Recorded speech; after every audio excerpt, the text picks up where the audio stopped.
game called Barren Victory, depicting the Battle of Chickamauga. This game was designed by David Powell and published in 1991. Um, One reason I want to give some love to this game is that I think the game and the series in which the game is an instance of, the series is called the Civil War Brigade series, is still a really viable series for game players, despite the fact that I don't think a game has been published in it in roughly 20 years. Uh, One of the reasons I think the Civil War Brigade series is still uh, a series to collect games in and play is because just the extraordinary range of games in the series. The Civil War Brigade series has games in for Gettysburg, Antietam, Shiloh, First and Second Manassas, the Wilderness, Seven Pines, Malvern Hill, Gaines Mill, uh, Battle of Franklin, Perryville, Murfreesboro, and Champions Hill. The other reason I think the Civil War Brigade series is still a viable series compared to the current most popular tactical games on the American Civil War, and I think those two series are the first of all the Great Battles of the American Civil War series published by GMT Games, and the Blind Swords series of games mainly published by Revolution Games, although increasingly other publishing companies are publishing games in that series too. A unique What the Civil War Brigade series, a potential advantage of the Civil War Brigade series in comparison to those other two game series is that the Civil War Brigade series, as the name suggests, is focused on the brigade level. The other two series are focused on the regimental level, which means that, I mean, in the most practical terms possible, uh, in the Civil War Brigade series, every time you have a single piece like this one right here representing a brigade in Great Battles of the American Civil War or Blind Swords, you're going to have 3 to 4 pieces, generally speaking, representing the different regiments in that one brigade. So the Civil War Brigade series games have the advantage of just being easier to play, in at least with respect to the number of pieces on the board and everything that entails. Uh, my main goal in this video is to examine the command and control system in the Civil War Brigade series. I think it's fair to say that that's the most distinctive feature of the Civil War Brigade series. And while I see the Civil War Brigade series mentioned in other YouTube videos about Civil War tactical war games, I've never seen a video that actually explains how the command and control system works in the Civil War Brigade series. So I'd like to make a video that just demonstrates how, at least the basic idea of how it works, just so that people can make an informed decision about whether they'd like to collect and play games in the Civil War Brigade series. Uh, this particular game here, Barren Victory, focuses on the Battle of Chickamauga.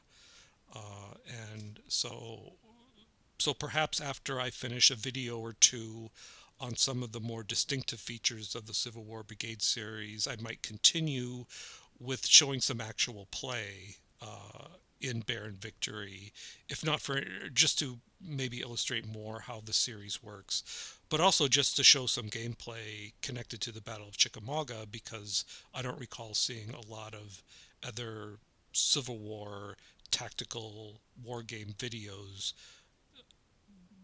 depicting the Battle of Chickamauga.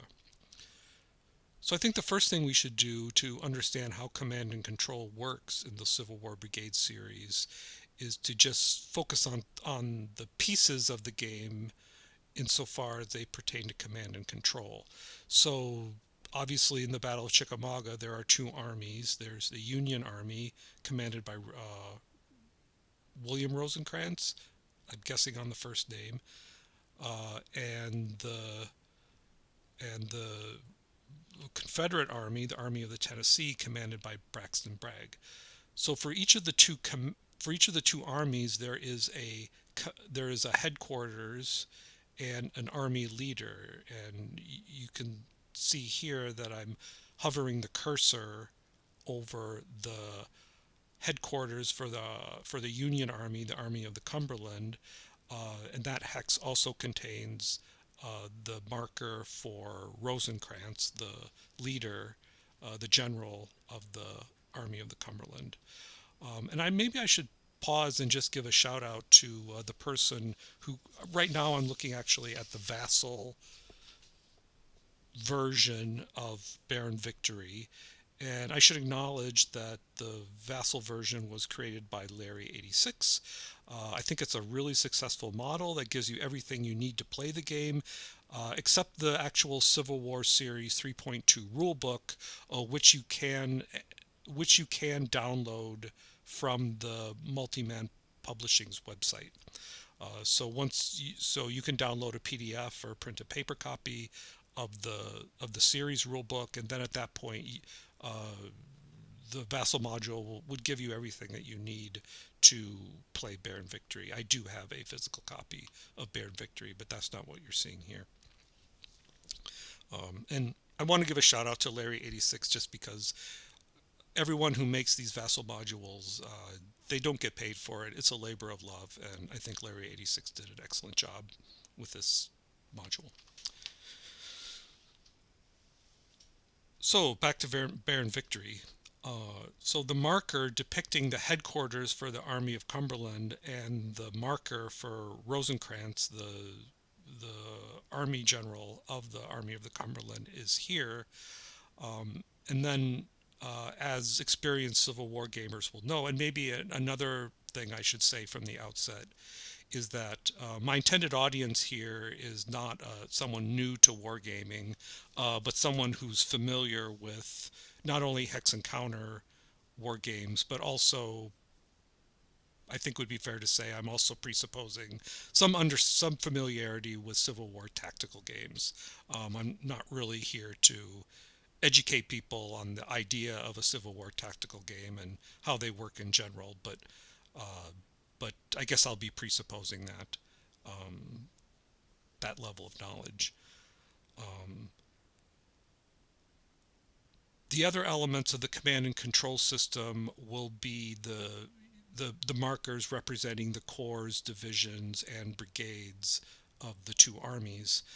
And maybe just to avoid some of the map clutter in the main portion of this scenario, Barren Victory here, I'll scroll all the way north to the reserve. This is the reserve corps here of the Army of the Cumberland. The reserve corps, as you can see here, also has a headquarters marker. That's the marker depicted with the large flag. And then Granger is the leader of the corps commander of the reserve corps of the Union Army of the Cumberland.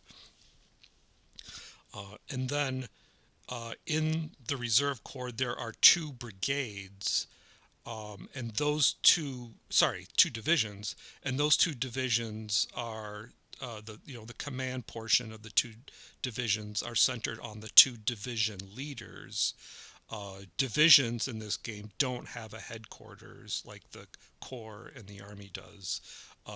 The command center, so to speak, of each division in a Civil War Brigade series game is the divisional leader. So the Reserve Corps of the Union Army here has two divisions, one led by Morgan and one led by Steedman.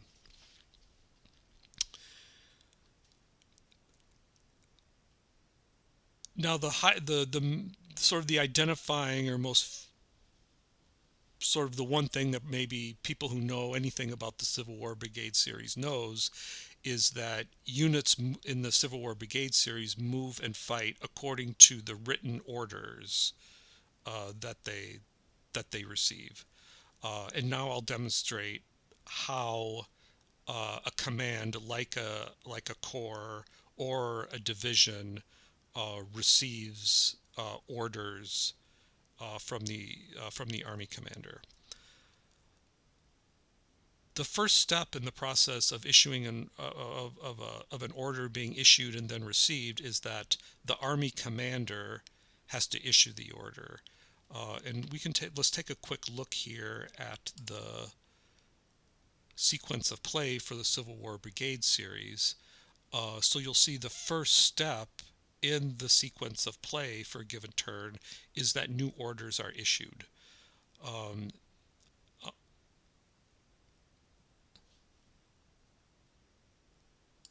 So what's distinctive about orders, as they're called in the Civil War Brigade series, is that they're a command, written or expressed in words, that identify things like a target, a vector of movement, and actions to take, and possibly other things, contingencies and stuff that the recipient of the order should follow in executing the order.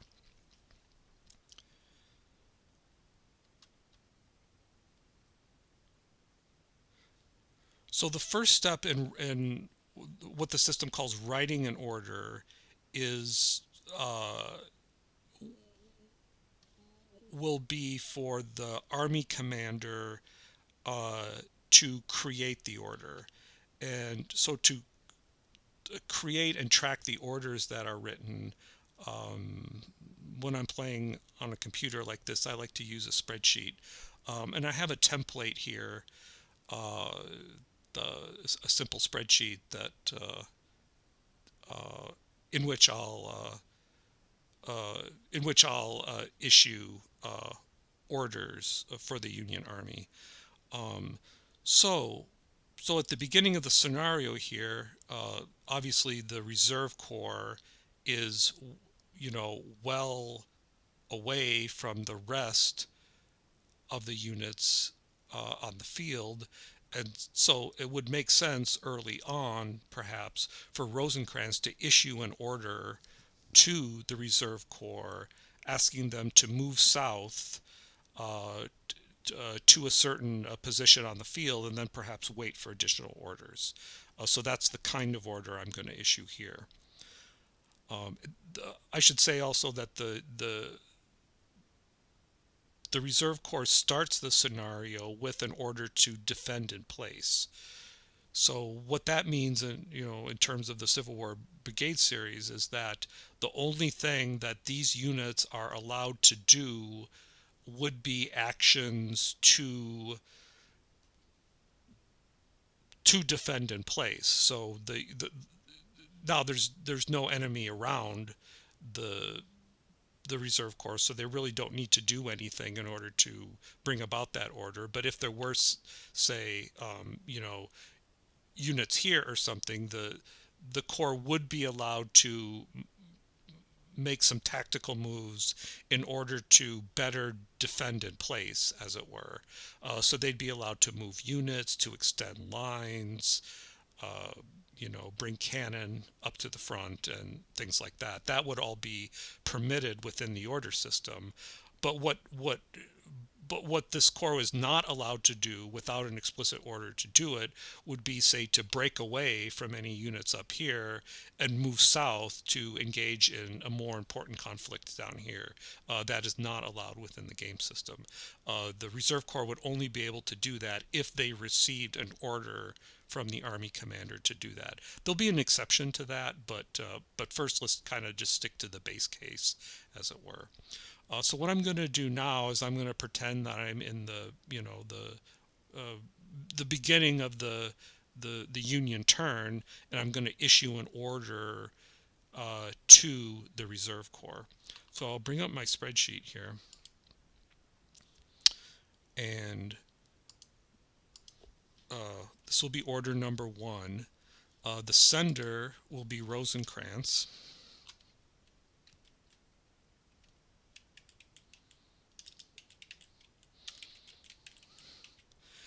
The receiver will be Granger and the Reserve Corps.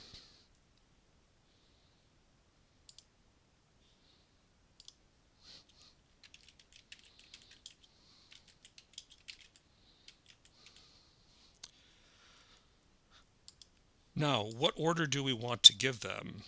What I'm going to do is just issue them what's called a simple order to move down the road, move south from the McAfee Church, reach the Rossville Road, reach the Cloud Church, and then await further orders. So I'll type that in my spreadsheet here, and I'm going to abbreviate that by just saying move south to the, what is it called? The Cloud Church,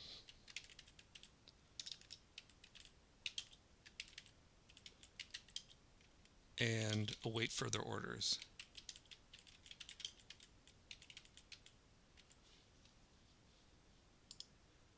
All right, so that's the content of the order. Notice what I've done is I've specified an action for the Corps to take and a vector of movement, and um, and basically what they should do when they reach the target space.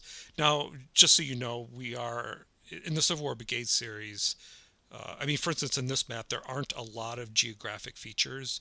So if you need to, you are allowed to refer to individual hex numbers and things like that. It's not very historical, but a more detailed map would have more, um, terrain features and names of roads and things like that. So, but if you don't have that information, it's fine to, when you're writing the order, it's fine to be a bit ahistorical and use hex numbers referring to the actual game map.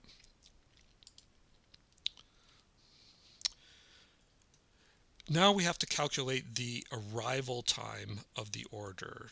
That's basically dictated by how long it will take an aide to move from the Army of the Cumberland headquarters to the headquarters of the Reserve Corps.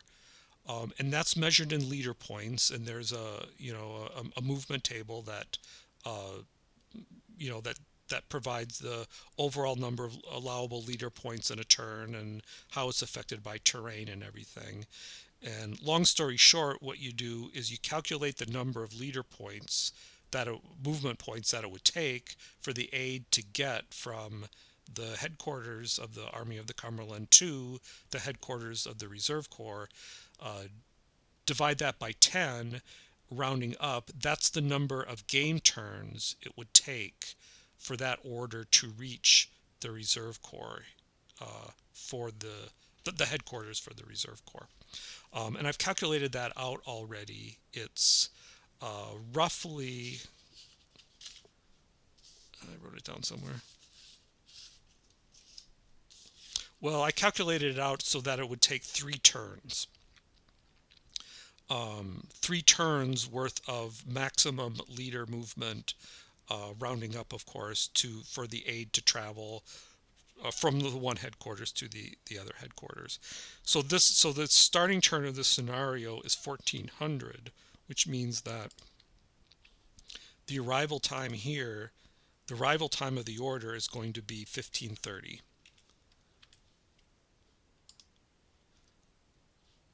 So, uh, going back to the order of play here. So on the 1530 turn, when we get to, in the command phase, for the Union turn, when we get to new order acceptance, that's when we'll take the next step with regard to that order. So from now until 1530, this Reserve Corps is basically just going to sit here. It is awaiting an order. I mean, it's currently going to defend in place. So if any Confederate units were to approach and attack it, it would defend against that attack and, potentially drive off the attackers if it needed to successfully defend in place. But it's basically not going to move essentially from this location until it receives the order that we just wrote to do so. So now, uh, now, the other things we need to calculate in connection with the order is we need to determine a type of order and a method of the order. And these two things will affect what happens when the order reaches the headquarters of the Reserve Corps. And I'm going to switch to my game charts here.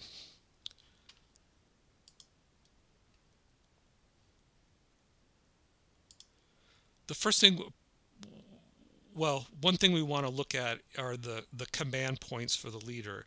Leaders receive like an allowance of command points for every turn. They can't just issue, they don't have enough command points to issue orders to all their armies on the first turn of the game or the scenario. A Rosencrantz has a 1 rating as a leader, so he has 12 command points available. Now, when we switch to order costs, um, each order comes with a method and a type. Uh, Oral orders count 3 command points. Written orders require or cost 5 command points. And if and of course, a natural question to ask would be, well, why would I ever write a written order or issue a written order for 5 when I can make an oral order for 3? The answer is that the order, we'll see this later, is that the order will have a better chance of being accepted by the Reserve Corps commander more quickly if it's issued in written form rather than oral form. So there's a trade-off between cost and the efficacy of the order, so to speak. And then the other thing we have to talk about is the difference between a simple order and a complex order. Boiling it down, the difference is that a simple order does not allow the recipient of the order to initiate to advance uh, to advance towards the enemy with the goal of attacking him, whereas a complex order does. So the decision I have to make here in issuing this order is, um, I mean, in looking at the map and assuming that that I, in the position of Rosencrantz, have some understanding of the disposition of troops on the field, which is a big assumption, obviously. I could probably get away with writing just a simple order here, which will cost me less than a complex order, just because it's very unlikely that in executing this order that the Reserve Corps would have to engage with the enemy to reach the Cloud Church. Now, if I thought that was now, if I wanted, if my intention was to order the Reserve Corps to to, so to speak, move and, if necessary, fight its way to the Cloud Church, then I should issue a complex order instead of a simple one. If I issue a simple order and say and say Confederate troops were to suddenly appear here, since if I issued a simple order, what these troops would be expected to do is just stop in the face of the enemy, defend themselves if the enemy initiates an attack, but just basically otherwise just to stop and await an additional order about what to do next. Now, if I issued a complex order, and I try to, when I write an order, I actually try to build this into the text of the order just to make this clear. Um, but leaving that aside, if I issue a complex order, that would give me, the Union player, wearing the hat of Granger, to engage the enemy, attack it, and to push it out of the way, like cavalry or something like that, in order to get to the Cloud Church. So these are the choices I have to make as Rosencrantz, the order writer. So what I'm going to do here is I'm going to issue an oral order in complex form, because I would want the Reserve Corps, say, to fight its way to the Cloud Church if necessary, to get there, to bring it down where the Reserve Corps can be of more use in the battle to come. So going back to my spreadsheet, I'm going to say the type is oral. Well, you know what? I'm going to change that to written. So it's going to be a written order, and the oh, actually the type, sorry, is complex, and the method is written. Uh, Now, both of these, as we saw, both of these choices have a cost. Uh, so a complex written order is going to cost me 8. So that will cost, well, me as the Union commander. So that will cost Rosencrantz 8 out of his allowable 12 command points for this turn. So now that we've done that, now we have to determine when the order, well, we have to determine what will happen when the order arrives at the at the headquarters of the Reserve Corps at 1530. And to do that, we look at the acceptance chart. So to determine what happens, we take the leader rating. Rosencrantz's leader rating is 1, and we add to that the leader rating of the receiver, and I believe we saw that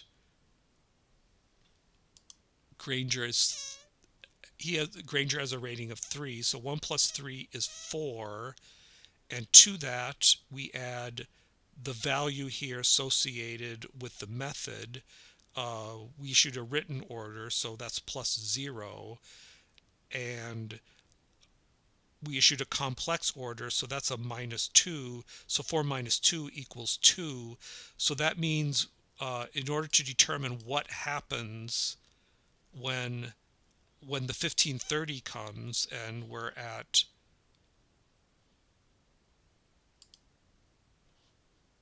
this stage, new order acceptance on the 1530 turn. We won't do this until the 1530 to the new order acceptance phase of the 1530 turn. But let's pretend we're there now. What we're going to do is we're going to roll a two-sided die on this 2 to 3 column, because that was when we calculated the, you know, this value, we ended up with a value of 2, so we're on this column. So let's pretend we're at the we're but I should emphasize we're not going to do this until the 1530 turn. But let's pretend we're there now. So let's roll a two-sided dice. There's one right here in the vassal module. We roll an 8 on the 2 to 3 turn. That's a D1 result. So D1, that means we're going to roll a D6 each subsequent turn for acceptance, and then the Reserve Corps will accept that order on a roll of 1 or 2. So continuing to pretend we're on the 1530 turn. When the 1530 turn comes around, we're going to say the acceptance status is D2. So that means it's delayed level 2. And then on each subsequent turn, when we're at the delay reduction phase in the sequence of play, we're going to roll a d6, and the first time that d6 roll gets a result of 1 or 2, at that point the Reserve Corps will have accepted and fully implemented that order, and then in the subsequent movement phase it will start to execute the order and move down the road towards the Cloud Church. So that's the process of how the Army commander issues an order to a corps. The Army commander can also issue orders to individual divisions using the exact same method. Each division commander also has a rating. And so if an Army leader wants a division, if they want to like assign a division of the Army a special task to defend a certain crossroads or something like that, they can issue an order to a division of a corps directly using the method I just outlined. Now, I think a natural question to be asking at this point would be to ask, well, okay, that all makes sense for the Reserve Corps, but what if but is the Reserve Corps allowed to take initiative on its own and act independently of orders received from the Army commander? And the short answer to that is yes, they are allowed to do so. Uh, so, for instance, let's say there was a scenario. Let's say this is not how the scenario works, but let's say in this scenario, um, let's say that this area here called Jay's Mill is a really important victory location. Uh, and right now the Confederates control that location. This is this is the cavalry here, and this is the Reserve Corps of the Confederate Army here. Let's say they move south and abandon for whatever reason and abandon this victory location. Well, it might make sense at that point, if the if the if the Reserve Corps becomes aware of that, to say, well, wait a minute, why am I just sitting here when there's a wide open victory hex for me to grab? Surely I should act on my own initiative and go down there and grab this victory hex. Now, the system does allow that to happen. And essentially what happens in that situation is, in the scenario I just outlined, the Granger would try to issue himself an order to move the Army Corps to that location. And to see how that works, let's go back to our charts. That's a different process. We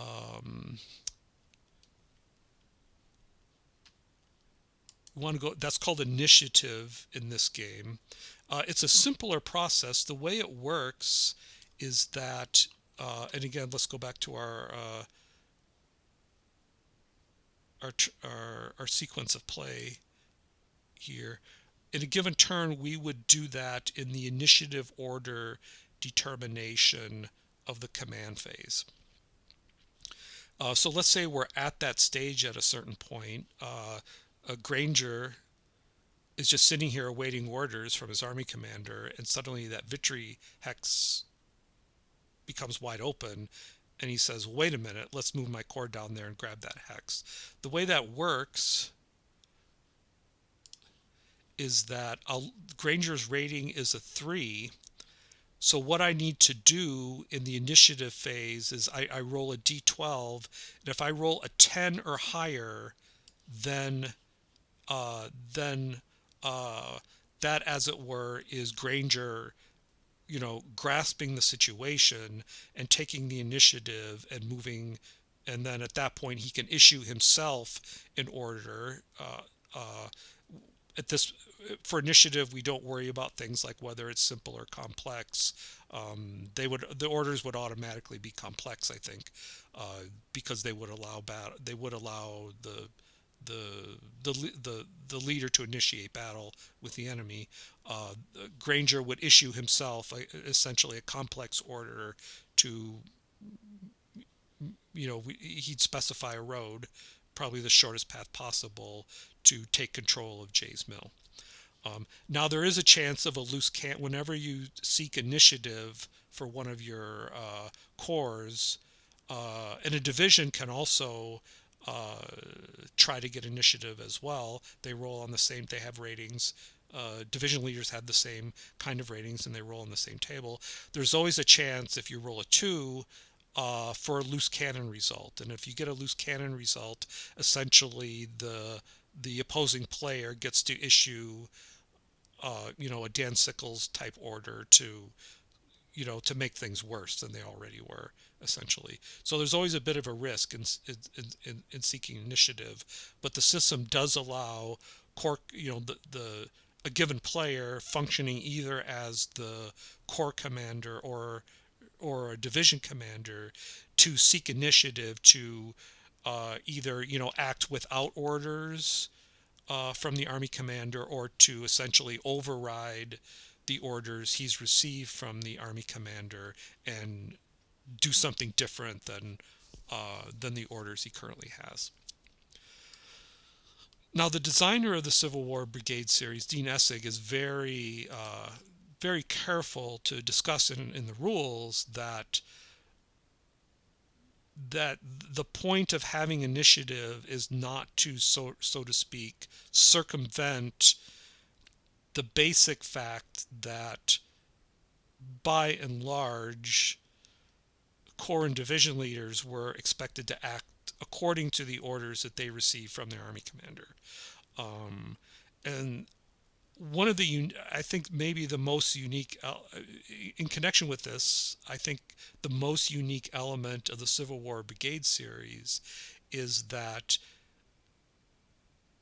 in this series you're never completely putting aside the, excuse me, the historical circumstances of the battle being depicted and focus exclusively on game mechanics. There's never a point at which, as it were, the game mechanisms totally take over without regard to the historical context and um, and dictate play. Excuse me again.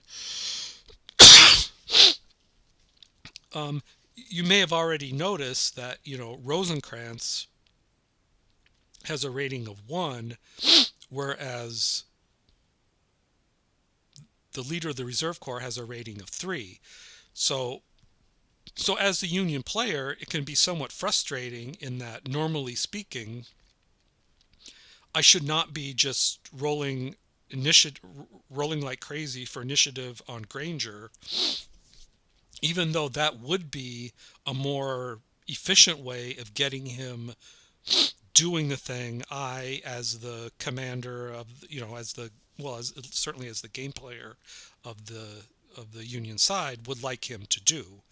Um, that would be to violate the spirit of the game. To stay in the spirit of the game, in order to get the Reserve Corps moving, um, generally speaking, that order should come from the Army commander.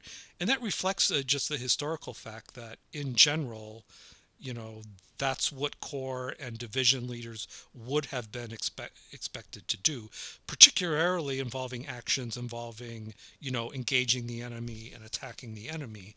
Generally speaking, corps commanders and army and division commanders were only supposed to do that with orders from their army commander. Now, of course, in every army, there's a certain amount of latitude given to corps commanders and division commanders, and I'm sure that varied from from one army to another and from one time to another and things like that. For instance, Lee, I guess, was gave a lot more latitude to Stonewall Jackson than he gave to Richard Ewell or whoever or whatever corps commander took over, was in charge of, what had been Jackson's corps up to the time of Jackson's death.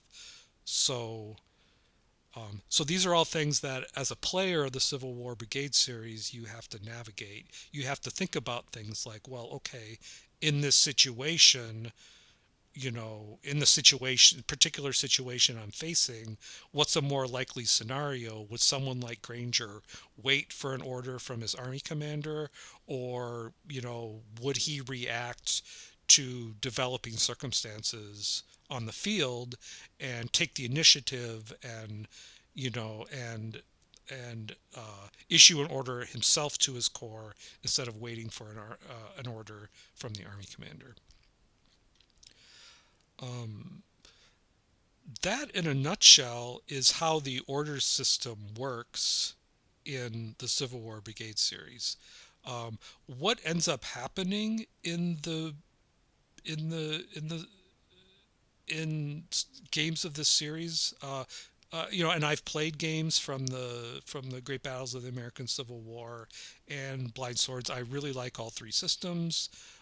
I'd happily play any game in any system, but I would say what happened the way this plays out in the Civil War Brigade series of games is that it takes longer for commands, corps and divisions, and of course the brigades and regiments underneath them to get moving and to to execute the things that you as the player want them to do. Of course, there are you know players familiar with the great battles of the American Civil War or Blind Swords will be familiar with the mechanisms that introduce a bit of delay in getting units in those games to move and do what you as the player want them to do as well. But I would say it's more pronounced in the uh, Civil War Brigade series games. And I think Dean Essig's justification for taking that approach is that that's actually how these battles played out. That it very often took a long time for corps commanders and division commanders to actually make good, as it were, and execute the orders that they had received. Very famously, look no farther than the second day of Gettysburg, where I believe Longstreet's corps received, Longstreet received his command at like 8 or 9 in the morning, but didn't manage to actually start the attack on the Union left until 2 or 3 in the afternoon. So it took 5 or 6 hours for that attack to come off. That's the maybe I don't know if I won't say that a 5 or 6 hour delay is the norm in this system. In the Civil War Brigade series games, each turn is 30 minutes. At least that's true of all the games I've played in the series. Generally speaking, it doesn't take 5 to 6 hours for a command to come off, but there is that potential. There is definitely a delay between of multiple turns between the time you as the army commander issue an order and the time that the command receiving the order actually executes the order that you've written, um, or that you've issued. Another thing that's because of this, that's very difficult to do in the Civil War Brigade series of games is coordinate attacks between, say, different corps or something like that.